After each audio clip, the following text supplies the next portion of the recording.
It's about this factory in the outskirts of the Philippines, and they make religious Catholic figurines, and 80% of the workers are LGBTQ, and it so happened the Pope came to visit the Philippines, and he mentioned this statue that they keep by his bedside, and the factory started making them, and it became like a big hit for the factory. I was actually, it wasn't meant to be a documentary at first.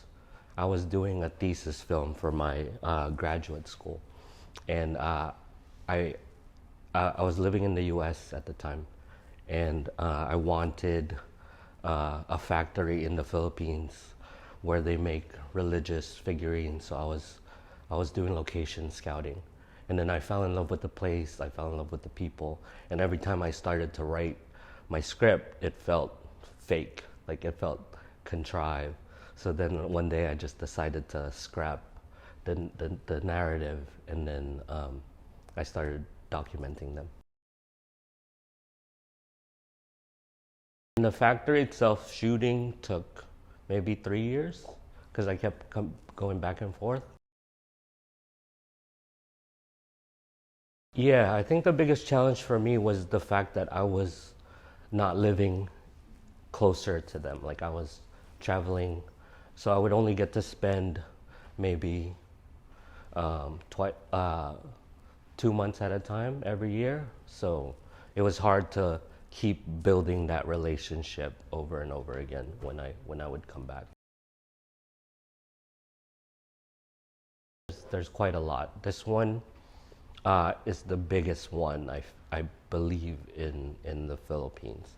And then there's some smaller factories, and it's actually just one person in their homes making these figurines. So around that same factory, people started to see like they were making money, so they started to build their own figurines for a much cheaper.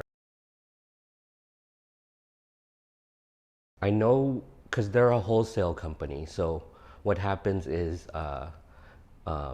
people from other countries buy from them, and then they're the ones that export. So a lot of people from the churches around the area would go there and then export to other countries. But they also sell at malls, like shopping malls. And I think for me, I didn't want um, the, because I know it's going to be seen in other parts of the world, and I didn't want to show Philippines as this poverty-stricken place where it's all depressing, and I want to see how I want to show how the characters I pick, or this factory also enjoys themselves and know their situations and have fun with what they're doing, right? I feel like the good life is very subjective, right? And uh, since people from other parts of the world that might not see this film, or that might see this film, will probably think their situation is not a good life. But in context to what's around the Philippines, what's going on politically, socially, like uh, in their eyes, in the people I followed, they do feel like they're living the.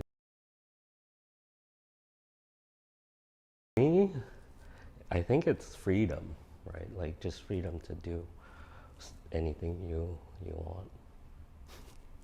Yeah, choices, a lot of choices. The more choices you have, I think, the better life you have.